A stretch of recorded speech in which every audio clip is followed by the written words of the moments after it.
Hi hello నమస్తే welcome to మనం TV. ఏ business లో అయినా కానీ కస్టమర్స్ దేవుళ్ళు అంటారు. అటువంటి కస్టమర్స్ ని అలైక్య చిట్టి పికిల్స్ లో సిస్టర్స్ లో ఒక సిస్టర్ కస్టమర్ ని ఇష్టం వచ్చినట్టుగా మాట్లాడి బాగా వైరల్ అయింది. అయితే దీని గురించి మరిన్ని అప్డేట్స్ తెలుసుకుందాం. ఇప్పుడు మనతో ఉన్నారు సీనియర్ జర్నలిస్ట్ కట్టా కార్తిక్ గారు. నమస్తే సార్. నమస్తే సార్, అలైక్య చిట్టి పికిల్స్ ఇన్స్టాగ్రామ్ లో పికిల్స్ ఆన్లైన్ లో సేల్ చేసుకునే వాళ్ళు, అందులో నుండి ఆ సిస్టర్స్ లో ఒక సిస్టర్ ఒక కస్టమర్ ని ఇష్టం వచ్చినట్టు పదజాలం వాడి బాగా వైరల్ అయింది. ఏం సార్ అసలు ఆ స్టోరీ? ఎస్ జరిగినటువంటి విషయం ఏంటి అంటే వాళ్ళు ఈ మధ్య కాలంలో చట్నీస్ వ్యాపారం స్టార్ట్ చేశారు. అంటే చాలా కాలమైంది కానీ చట్నీస్ వ్యాపారం స్టార్ట్ చేశారు. ఆ వ్యాపారం స్టార్ట్ చేయడానికి కారణం మళ్ళీ చెప్తాను. స్టార్ట్ చేశారు వాళ్ళు కస్టమర్స్ దేవుళ్ళనే స్టార్ట్ చేశారు. స్టార్ట్ చేసిన తర్వాత సహజంగానే వాళ్ళు ఒక బిజినెస్ నెంబర్ని ప్రమోట్ చేశారు. మీరు చట్నీస్ కావాలంటే ఈ నెంబర్కి వాట్సాప్ చేయండి అని. అలానే ఒక కస్టమర్ హాయ్ అని పెట్టాడు. బిజినెస్ అకౌంట్ ఎలా ఉంటుంది, మనం హాయ్ అని పెట్టగానే ఆటో రిప్లై వస్తుంది. అవతల వాళ్ళు రిప్లై అవసరం లేదు, ఆటో రిప్లై వస్తాయి. వాళ్ళు ఏదైతే ఆల్రెడీ ఫిక్స్డ్గా పెట్టారో ఆ రిప్లై వచ్చేస్తుంది. అంటే చట్నీస్ రేట్స్ అన్నీ కలిపి ఒక ఆటో మెసేజ్ పెట్టారో అది రిప్లైగా వచ్చింది. దీంట్లో చికెన్ చట్నీ 1200 అని అతను దాంట్లో చూశాడు. వామ్మో ఇంత రేటా అని చెప్పేసి నమస్తే పెడుతున్నట్టు ఒక ఎంఓజీ పెట్టి ఇంత రేటా అని క్వశ్చన్ చేశాడు. అది అతను పాపం అయిపోయింది. రేట్ 1200 పెట్టి చట్నీ కొనలేనోడి నువ్వు ముందు లైఫ్ మీద దృష్టి పెట్టలా, లైఫ్ని లీడ్ తీసుకోవటం ఎలా అని దాని మీద దృష్టి పెట్టి సంపాదించడం నేర్చుకోరా ఎదవా. నీకు పెళ్ళం ఉంటే పెళ్ళం నీతో ఉండదు, ఎవరితో వెళ్ళిపోద్ది, నీకు లవర్ ఉంటే ఇంకెవరితో వెళ్ళిపోద్ది. ఇలా ఇక ఇప్పటి వరకు నేను చెప్పిన భాష కొద్దిగా పర్లేదు. ఇంతకన్నా మించి కూడా పచ్చి పూతులతోటి అమ్మలని అక్కలను తిడుతూ కూడా పెట్టింది ఒక లేడీ. ఏంటిది? ఒక కస్టమర్తో ఇదే మాట్లాడే పద్ధతిదా?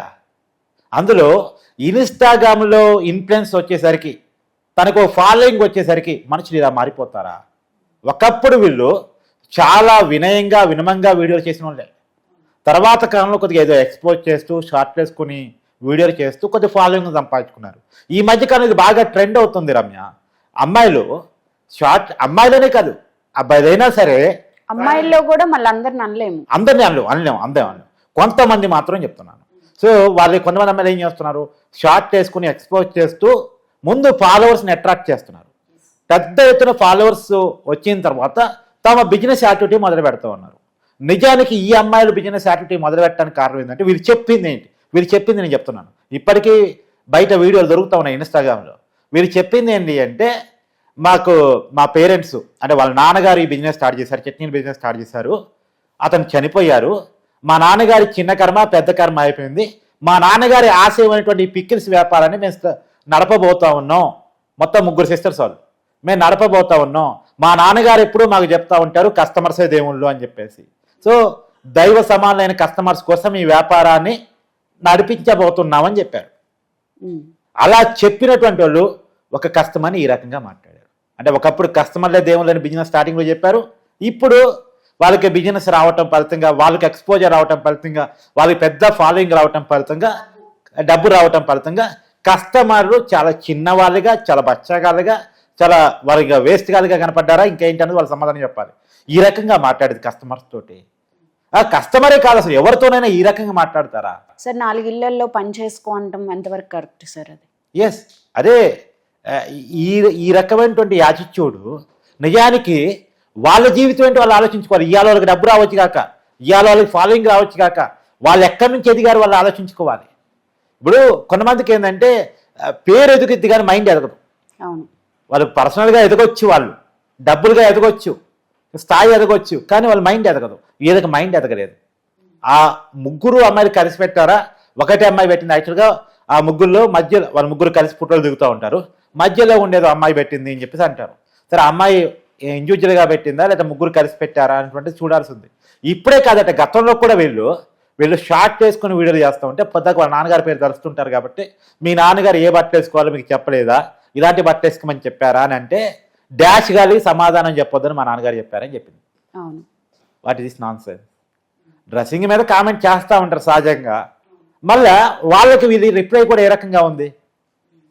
కాబట్టి ఈ రకమైన యాటిట్యూడ్ కరెక్ట్ కాదు అనేటువంటిది. సరే, అయితే ఇంత వైరల్ అవుతుంది అని తెలియక వాళ్ళు మాట్లాడారా, లేకపోతే అంటే ఇప్పుడు వైరల్ అయిందని తెలిసింది కదా, దానిపైన వాళ్ళ రియాక్షన్ ఎలా ఉంది? ఇప్పుడు వాళ్ళు ఎవరికి అందుబాటులో లేరు. ఫోన్లు స్విచ్ ఆఫ్, వాట్సాప్ కూడా పనిచేయటం లేదు, ఇన్స్టాగ్రామ్ అకౌంట్ కూడా ప్రైవేట్ చేసినట్టున్నారు. ఆ బిజినెస్ కూడా ఆగిపోయినట్టుంది ప్రస్తుతం. వాళ్ళు ఎవరికి అవైలబుల్గా లేరు. ఎందుకంటే వాళ్ళు వైరల్గా కావటం వల్ల. వైరల్గా అవుద్దా లేదా పక్కన పెట్టి రమ్య, అసలు మాట్లాడేటప్పుడు పద్ధతి అనేది ఒకటి ఉండాలిగా. ఒక స్థాయి ఉంది మనకి అనుకున్నప్పుడు ఇంకా జాగ్రత్తగా ఉండాలి. స్థాయి లేనటువంటి వాళ్ళే జాగ్రత్తగా ఉండాలి. అందులో ఒక స్థాయి ఇచ్చిన తర్వాత ఇది చాలా జాగ్రత్తగా సమాజంలో బిహేవ్ కావాలి కదా ఖచ్చితంగా. ఈ మధ్య ఇన్స్టాగ్రామ్లో సహజంగా ఇన్స్టాగ్రామ్ అనేది ఒక మంచి వేదిక. ఎవరి టాలెంట్ వాళ్ళు ప్రూవ్ చేసుకోగల వేదిక, ఎవరి అభిప్రాయాలు వాళ్ళు చెప్పుకోగల వేదిక. అలాంటి వేదికని చాలామంది పాడు చేస్తూ ఉన్నారు. విచ్చలవిడిగా బూతులు తిడుతూ, విచ్చలవిడిగా తమ ఫేమస్ తక్కువ కాలంలో ఎక్కువ ఫేమస్ తెచ్చుకోవాలి, ఎక్కువ పాపులారిటీ రావాలి, ఎక్కువ మంది ఫాలోవర్స్ రావాలి, తమ ఒక ఏదే రోల్ మోడల్ అనేది పక్కపై మోడల్గా ఉండాలి అనే దానికి తయారై ఇష్టం వచ్చినట్టు చేస్తూ ఉన్నారు. యాంటీ సోషల్ ఎలిమెంట్స్ ఇన్స్టాగ్రామ్ వేదికగా తయారవుతున్నాయి. గతంలో టిక్ టాక్లు ఎట్లా చేస్తే బ్యాన్ చేసింది కేంద్ర ప్రభుత్వం. రైట్. ఆ అడ్డదిడ్డంగా ఇష్టారాజ్యంగా చేయకూడని పనులు చేస్తూ వీడియోలు చేస్తే టిక్ టాక్ని ప్రభుత్వం బ్యాన్ చేసింది. ఇప్పుడు ఇన్స్టాగ్రామ్ మళ్ళీ మరో టిక్ టాక్ లాగా తయారవుతుంది. తయారు చేస్తున్నారు కొంతమంది. నిజానికి ఇన్స్టాగ్రామ్ చాలా మంది టాలెంట్ ఉన్న వాళ్ళకి ఉపయోగపడుతున్నట్టు ఒక మంచి వేదిక. చాలా మంది సక్సెస్ అయిన వాళ్ళు కూడా ఉన్నారు. ఎస్, దాన్ని పాడు చేయొద్దు అనేటువంటిది నా మనవి. ఇలాంటి వాళ్ళు తయారై ఈ ఇన్స్టాగ్రామ్ వేదికను పాడు చేస్తున్నారు అనేటువంటిది. గతంలో వీడియోల్లో నుంచి మంచి పాయింట్స్ కట్ చేసి రీల్స్ పెట్టేవాళ్ళు. ఇప్పుడు రీల్స్ కోసం రీల్స్ చేస్తూ ఆ రీల్స్ కూడా వైరల్ అయ్యే రీల్సే చేయాలని ఏది పడితే అది చేసే క్రమం స్టార్ట్ అయిపోయింది. నెగిటివిటీని ఎక్కువ ఇష్టపడుతున్నారు. ఇంకోటి ఏంటంటే ఈ రీల్స్ వల్ల, ఇలాంటి వాళ్ళు చేసే రీల్స్ వల్ల ఇవి ఎక్కువ జనంలో పట్టడంలో వీటికి ఎడిక్ట్ అయిన జనాలు మంచి కంటెంట్ని చూసే పరిస్థితి లేకుండా పోతుంది. ఏదో మంచి చెప్పినా సరే అవి తొందరగా రీచ్ అవుతాయి, ఇవి తొందరగా రీచ్ కావు. సో అవి డామేజ్ చేస్తున్నాయి మంచి కంటెంట్ని. కాబట్టి ఏది ఏమైనా ఇలాంటి వాళ్ళ విషయంలో ఇన్స్టాగ్రామ్ మేనేజ్మెంట్ కూడా వాళ్ళు కూడా ఏ వీడియోలు మనం ఇన్స్టాగ్రామ్లో యాక్సెప్ట్ చేయాలి, ఏ వీడియోలని యాక్సెప్ట్ చేయొద్దు అనేటువంటి ఒక సిస్టమ్ కూడా పెట్టుకుంటే మంచిదేమో. బూతులు కనుక తిడితే ఆటోమేటిక్గా డిలీట్ అయ్యే కంటెంట్ ఏదన్నా ఉంటే యూట్యూబ్ అయినా సరే, ఇన్స్టాగ్రామ్ అయినా సరే, ఫేస్బుక్ అయినా సరే, వాళ్ళకి ఆ సోషల్ మీడియా ఆర్గనైజేషన్స్ స్వీయ నియంత్రణ పెట్టుకునేటువంటి కెపాసిటీకి టెక్నికల్గా ఎదగాలి. ఎదగకపోతే ఇలాంటి వాళ్ళు పెరిగి పెద్దవాళ్ళు అయ్యి వాళ్ళు ఇన్స్టాగ్రామ్ని, ఫేస్బుక్ని, సోషల్ మీడియాని లీడ్ చేసే వాళ్ళుగా మారుతారు. ఈ యాంటీ సోషల్ ఎలిమెంట్స్ పెరుగుతాయి. కార్తిక్ గారు, అయితే ఇప్పుడు అతని కస్టమర్ మనోభావాలు దెబ్బతినే విధంగా వీళ్ళు మాట్లాడారు కదా, వీళ్ళపైన యాక్షన్ తీసుకునే అవకాశం ఉందా? నిజానికి ఎవరైతే ఆ వ్యక్తి బాధితుడు ఉన్నాడో అతనినే కంప్లైంట్ చేస్తే కొంత ఖచ్చితంగా ఉండే అవకాశం ఉంటుంది. కాకపోతే ఇది సివియర్ కేసు కాదు. బూతులు మాత్రం ఇక్కడ వ్యక్తిగతంగా వచ్చి దాడి చేయలేదు కాబట్టి పిట్టి కేసు కింద మారే అవకాశం ఉంటుంది. కౌన్సిలింగ్ చేసే అవకాశం ఉంటుంది. పిలిచి ఇలా మాట్లాడకూడదు, ఇలా చేయకూడదు అనేటువంటి విషయాన్ని పిలిచి చెప్పే అవకాశం ఉంటుంది. పెద్దగా ఈ కేసు ఏమీ కాదు, కానీ ఖచ్చితంగా కేసుగా మాత్రం పెట్టుకోవడానికి అవకాశం ఉంది. ఇతను పోయి కంప్లైంట్ చేయడానికి ఉన్నటువంటి అవకాశం అయితే ఉంది. ఏదేమైనా వాళ్ళ నోటిదోల వల్ల సొంతంగా నష్టం అయితే చేసుకున్నారు కదా వాళ్ళు. ఖచ్చితంగా నష్టం జరిగింది. ఇప్పుడు వాళ్ళు ఇన్స్టాగ్రామ్ అకౌంట్ని ప్రైవేట్ చేసుకోవాలని పరిస్థితిలో పడ్డారు, బిజినెస్ని క్లోజ్ చేసుకోవాలని పరిస్థితిలో పడ్డారు, వచ్చిన పేమెంతా వెళ్ళిపోయింది, పైగా సోషల్ మీడియాలో వాళ్ళని తిట్టిన వాళ్ళు లేకుండా పోయారు. ఇప్పుడు మనం చర్చించుకునే స్థాయికి వాళ్ళు వెళ్ళిపోయారు. ఎస్, మళ్ళీ రీస్టార్ట్ చేసినా ఎవరు ఆర్డర్ అయితే పెట్టరు కదా. ఎస్, అంటే ఒక్కసారి నెగిటివ్ పడ్డ తర్వాత పాజిటివ్గా మార్చుకోవడం అనేది చాలా కష్టం, చాలా కష్టం.